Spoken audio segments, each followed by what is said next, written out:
Quand on parle d'ésotérisme, on parle d'occulte, de subtilité, de plans qui, pour les gens matérialistes, sont difficilement accessibles. Il y a des références notamment à l'éther, au plan astral. Et évidemment, quand on ne connaît pas, et quand on appréhende des choses nouvelles comme ça, dont on n'a pas la perception, ça laisse libre cours à une imagination exaltative largement exploitée par Hollywood. Bon, j'ai envie de faire un préambule pour parler d'ésotérisme avec la métaphore du vampire. Le vampire, qu'est-ce que c'est? Finalement, le vampire est totalement en adéquation avec la réalité du monde moderne. Euh, Dépossédé lui-même de sa propre originalité, se complaisant dans le culte de la gestion du patrimoine morbide et de l'objet de compensation de tous les vices, il a besoin pour survivre de voler la vie des autres et de les zombifier ou de les asservir dans le même modèle que lui. Mais on ne peut pas faire mieux comme image pour parler du néolibéralisme et du capitalisme. Et ça se reproduit d'une manière psychanalytique en décomposant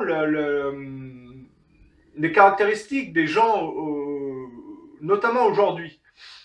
Ça a toujours été le cas, mais déposséder soi-même par les anciennes générations de sa propre originalité, cloîtré dans le complexe et la haine, se complaisant dans le culte de l'objet de compensation tout en rageant de cette situation sans rien faire pour l'améliorer, les gens qui sont en constat d'échec et matérialistes de fait ont besoin de trouver des personnes pour les déposséder à leur tour de ce qui leur reste afin d'alimenter leur insatiabilité, si vous voulez, consumériste et des vices. Et aujourd'hui, c'est tout à fait ça. Les gens n'arrivent pas à s'émanciper du père et de la mère, se trouvent bloqués par la médiation sociale, ils sont donc soumis aux élites, dans une fausse rage où ils se parent de vertus qui ne les concernent pas. Finalement, tout ce chaos de pulsions grossière, finalement, sert à maquiller le fait que on cherche des gens à déposséder de leur propre originalité pour alimenter une insatiabilité narcissique et matérialiste. Bon, le culte de la façade, la complaisance dans les vices, le gaspillage de la vie, de sa vie personnelle et de la vie des autres pour se complaire dans une sorte de collectivité négationniste spirituelle. C'est la métaphore du néolibéralisme, du capitalisme, et l'explication finalement à échelle collective de pourquoi les accusations inversées, de pourquoi les guerres, de pourquoi voler l'or des autres, et de pourquoi faire tout ça pour alimenter finalement une complaisance totalement matérialiste. Mais ça, je dirais que c'est le côté caché, si vous voulez, du mythe du vampire qu'on ne vous dit pas. Parce que si on se réfère à Hollywood, on a affaire finalement, par l'imagination exaltative, à des films avec des effets spéciaux, si vous voulez. Mais tout ça, c'est du baratin, c'est du charabia, c'est de la poudre aux yeux. La réalité, c'est que c'est beaucoup plus plat et matérialiste et que finalement, quand on regarde les informations, on a un monde de vampires et de zombies, si vous voulez. C'est-à-dire de gens, les populations sont comme zombifiées par des vampires élitistes qui les cloîtrent dans une soumission matérialiste avec, si vous voulez, des pouvoirs hypnotiques, les médias, les mensonges, l'inversion accusatoire, et le fait de jouer sur les pulsions, la haine, le complexe, l'envie, la jalousie, et tous les 7 péchés capitaux. Bon, ça c'est le côté caché, donc on est dans l'occulte. Et puis, là, je fais tomber la façade du mythe du vampire tel qu'on le connaît. Ceci dit, c'est intéressant puisque le vampire, si vous voulez, c'est pas totalement découplé de la découverte du pétrole. J'ai expliqué dans la symbolique du pétrole qui anime nos civilisations actuelles, le pétrole, ce sont les forêts antédiluviennes en putréfaction. La symbolique de l'arbre, c'est la famille. Donc les gens qui utilisent le pétrole dans leur moteur, dans le moteur, si vous voulez, de leur dynamique économique et productive, finalement se complaisent dans un culte des secrets de famille jamais démêlés et dans ce qu'on expliquait avec le vampire, dans l'objet de compensation, sans faire aucun effort d'émancipation.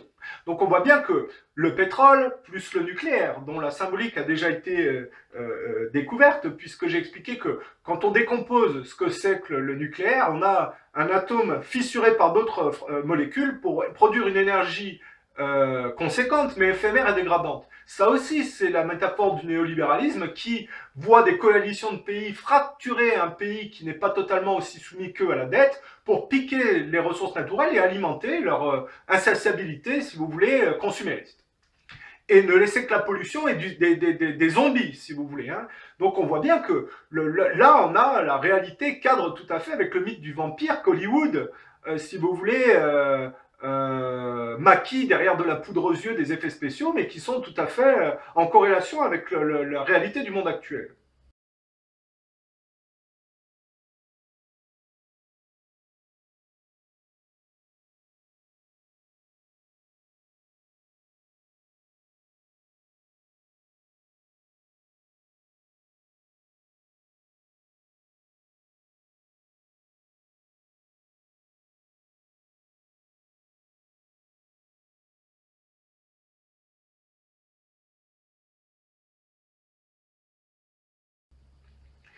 Et je dis, la découverte du pétrole se fait aux États-Unis et en Roumanie. La Roumanie, c'est la terre natale de Dracula, le dragon.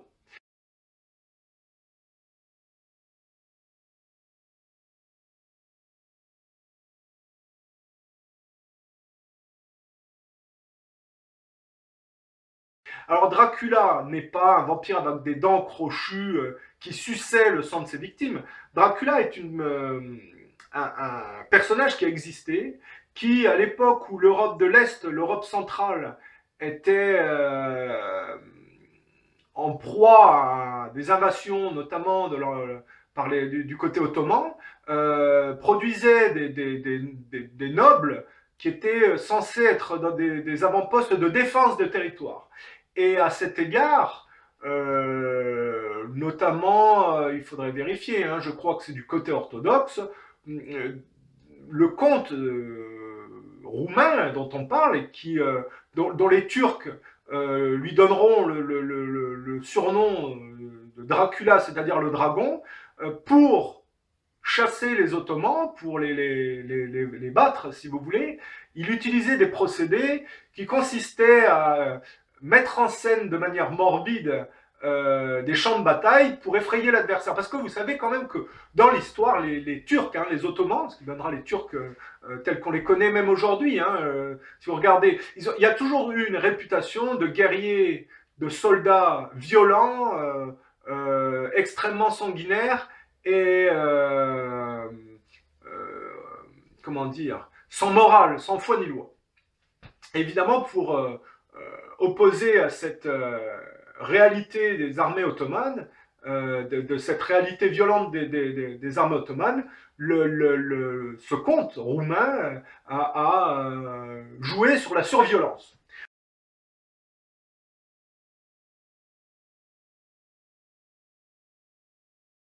Donc on lui prête, si vous voulez, dans son combat contre les Ottomans, des champs de bataille avec des centaines de cadavres empalés mis en scène pour effrayer les Ottomans. Et c'est de là que vient la légende du comte Dracula.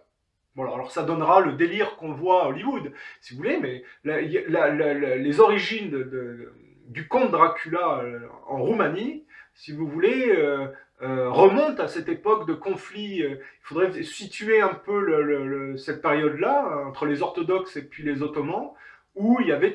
Vous savez, pendant la guerre d'Algérie, notamment, bon, bah, des soldats qui étaient du côté de la France contre le mouvement indépendantiste algérien, certaines personnes étaient tuées, éventrées, on leur mettait des cailloux dans le ventre. Ça a toujours existé, ces mises en scène pour effrayer l'adversaire et le décourager, si vous voulez. Bon, c'était à des époques plus reculées, mais c'était ce procédé-là qui était utilisé. Alors je disais, comprenez, je parlais du pétrole. J'ai expliqué la symbolique du pétrole et c'est très curieux. La découverte du pétrole aux États-Unis est couplée à la découverte du pétrole, si vous voulez, en Roumanie. Et il faudrait peut-être voir si tout ça, finalement, ne se retrouve pas lié dans une logique contemporaine.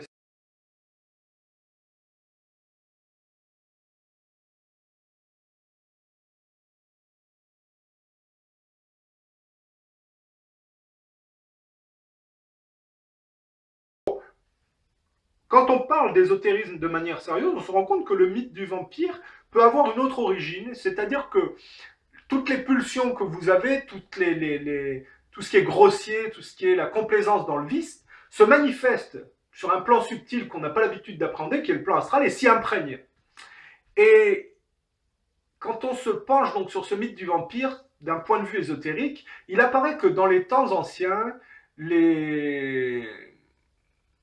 à l'époque où les gens étaient plus en relation avec la nature et n'étaient pas complètement séparés avec le pôle scientifique, mental, de la connectivité aux choses, il est fait mention dans certains livres ésotériques du fait que certaines personnes avaient la possibilité d'agréger toute cette masse de pulsions grossières qui végètent sur le plan astral, hein, puisque il y a les gens qui meurent, si vous voulez, laissent leur coque astrale de pulsion et puis suivent leur cycle hein, pour monter, si vous voulez. Mais ces coques de pulsion astrale, elles restent sur les plans vulgaires.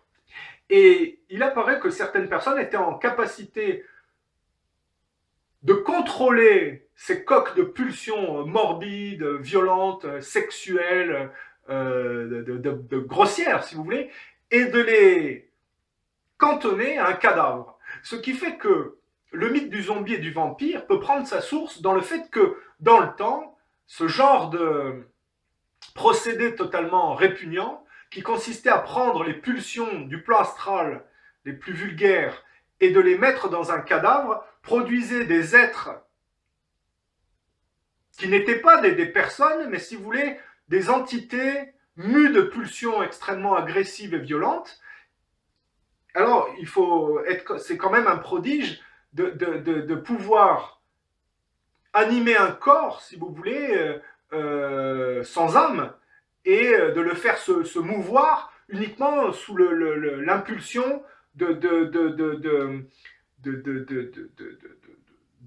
d'émanations grossières et vulgaires. Et de là à ce que ces êtres, des zombies, hein, ou peut-être de ce qu'on appelle des vampires, aient été capables de se mouvoir jusqu'à tuer des gens pour finalement, si vous voulez, satisfaire ces pulsions résiduelles, tout ça pour avoir, dans les temps anciens, une réalité. Alors, bon, maintenant qu'on a mis le folklore de côté, qu'on a replacé le folklore dans un cadre plus réaliste, hein, qu'on a, si vous voulez, fait tomber un peu les apparences, on peut parler d'ésotérisme à proprement parler, c'est-à-dire, bon, une âme source, c'est-à-dire, on va dire, ce qu'on appelle Dieu, peut très bien prendre de nombreuses formes et, au travers d'un cycle d'évolution, se bonifier dans le temps. Ce qui expliquerait finalement les cycles minéral, végétal, insecte, animal, humain, ange. C'est-à-dire que l'idée, dans ce cycle d'évolution de la nature originale, l'essence divine, si vous voulez, c'est que par étapes successives et par le processus d'incarnation, de réincarnation successive, cette source se bonifie dans le temps sans jamais pouvoir régresser. Ça coupe court, si vous voulez, à ce qu'on peut dire, on a plusieurs vies, à chaque vie on se réincarne, on assume son mauvais karma, le bon karma aussi a ses conséquences, et on s'améliore dans le temps. Bon, il y a des gens qui gaspillent leur vie, qui ne travaillent pas à aller dans le bon sens et qui finalement se complaisent dans les aspects purement matérialistes. Donc ils ne retirent pas beaucoup d'expérience et souvent ils ont un mauvais karma. C'est plus dur pour eux dans la vie d'après, d'autant plus. Mais la notion de karma est quand même assez logique et finalement paraît ce qui est le plus plausible. ça induit de respecter tous les différents règnes de la nature, de respecter les parcours des autres, de suivre une vie digne, avec le besoin d'aller dans le bon sens et de pouvoir aider les autres à y aller, si vous voulez. Et puis, ça explique aussi les différences entre les gens. Parce que si on est régi par le cycle des réincarnations, vous imaginez bien que tout le monde n'a pas la même expérience, le même nombre de vies. Euh, alors encore une fois de plus, on ne peut pas régresser, parce qu'il y a des gens qui moquent la notion de réincarnation par le fait de dire on va se réincarner en abeille, par exemple, ce qui est ridicule. Alors pas pourquoi une âme qui a atteint le niveau de l'humanité regresserait au niveau de l'insecte. D'un point de vue évolutionnel, c'est totalement aberrant, si vous voulez. Donc il y a bien un cycle d'évolution, et si vous voulez, alors après, moi, je ne sors pas de mon corps, je ne suis pas capable de le faire, mais j'ai entendu beaucoup de récits de personnes qui sont capables ou de sortir consciemment de leur corps, ou qui ont vécu des expériences comme ça, et se retrouveraient sur le plan astral, qui est ce que je disais tout à l'heure, une espèce de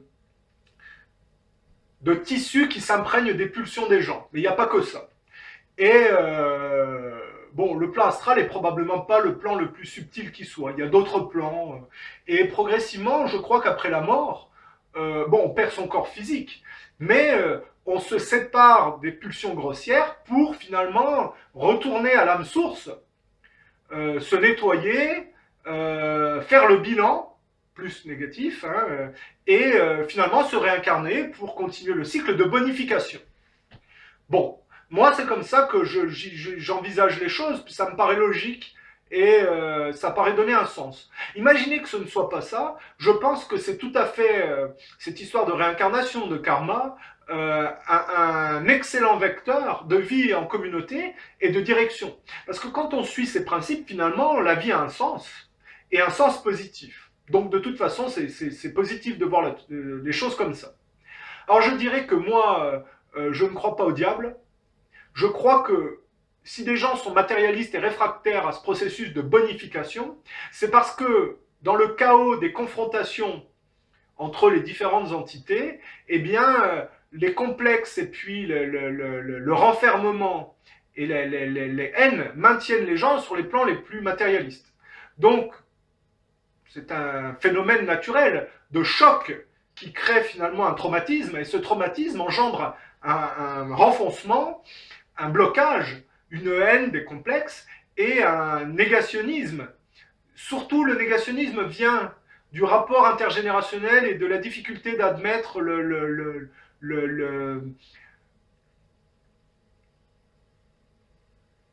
la violence, comment dire, l'insanité du monde adulte, si vous voulez. Et quand on nie ça, eh bien évidemment, on vit dans les apparences. Donc je pense que, je ne crois pas au diable, je pense que les gens qui sont réfractaires au processus de bonification sont des gens qui sont bloqués parce qu'ils ont, dans la confrontation aux autres blocs, si vous voulez, été enfoncés.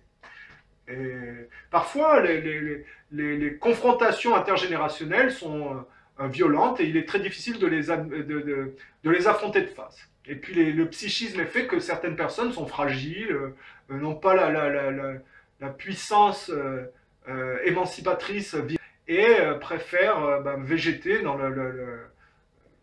la négation du viol du père et de la mère, c'est souvent ça. Mais ça a trait à un processus naturel de choc, hein, entre différentes entités. Bon, ça peut se travailler, on peut en sortir.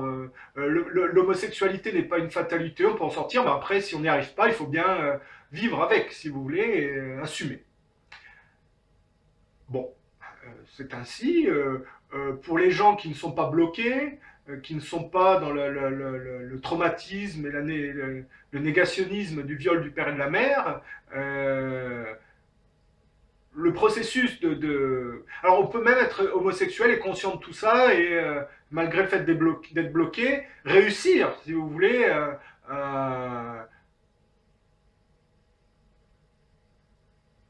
à aider autrui et à apporter. Hein. Le judaïsme, d'un autre côté, est un rapport extrêmement matérialiste, mais qui n'exclut pas de pouvoir apporter quelque chose de positif parfois aux autres. Hein. Il y a, quand les Juifs font preuve d'un bon état d'esprit et d'un bon élan de participation, ils apportent une intelligence, une observation notamment scrupuleuse au niveau... Bon, les Juifs ont souvent une propension à bien à trier, à tout référencer et à suivre la généalogie. Bon, c'est souvent on voit ça chez eux et c'est vrai que ça peut être un plus. Euh, N'importe qui est capable de percevoir ce processus de bonification et si vous êtes bloqué dans le matérialisme, vous pouvez procéder par étapes et à votre niveau apporter un plus et participer. Il n'y a aucun problème de ce côté-là, hein, c'est pas... voilà. Et alors ce que je disais, c'est que évidemment tout le monde n'est pas au même niveau. Il y a des gens matérialistes qui auront beaucoup plus de mal à avoir accès au plan subtil, et puis il y a des gens qui sont détachés plus que les autres du matérialisme. Et c'est pour ça qu'on a, dans toutes les cultures, dans tous les niveaux historiques, on a toujours eu des références à ces expériences de télékinésie, de télépathie, euh, des apparitions, à des anges qui donnent des conseils. Bon, tout ça, ça se passe sur des plans subtils, évidemment. Comme la plupart des gens sont matérialistes, bah, c'est pas qu'ils veulent pas y croire, c'est qu'ils ne croient que ce qu'ils voient. Donc, comme ils sont matérialistes, ils ne voient que la matière, si vous voulez. Donc, mais on peut pas nier que de tout temps, dans toutes les cultures et à toutes les périodes historiques, ces références existent. Donc, si elles existent et qu'on en parle quelque part, c'est qu'on peut pas nier qu'il y a un phénomène. Bon, moi, je peux pas le prouver. Je suis pas capable moi de sortir de mon corps astral consciemment. Je peux pas prouver que ça existe. J'ai l'intuition que ça existe, si vous voulez. Après, je dirais qu'il faut faire attention avant de se lancer dans des aventures mystiques. Je pense que le plus important, c'est de travailler sur la tentative d'émancipation intergénérationnelle par la droiture et l'enseignement christique. C'est-à-dire, une fois que vous êtes nettoyé de toutes ces pulsions vulgaires, de tout cet enfermement complexé, haineux, matérialiste, alors là, probablement, les choses se dévoilent et sont plus simples. Voilà. Mais il faut procéder par étapes. On ne peut pas être gauchiste et vouloir accéder à des plans subtils. Ça peut être catastrophique. D'ailleurs, je dirais que certains francs-maçons, je l'ai constaté moi-même, ont des facultés psychiques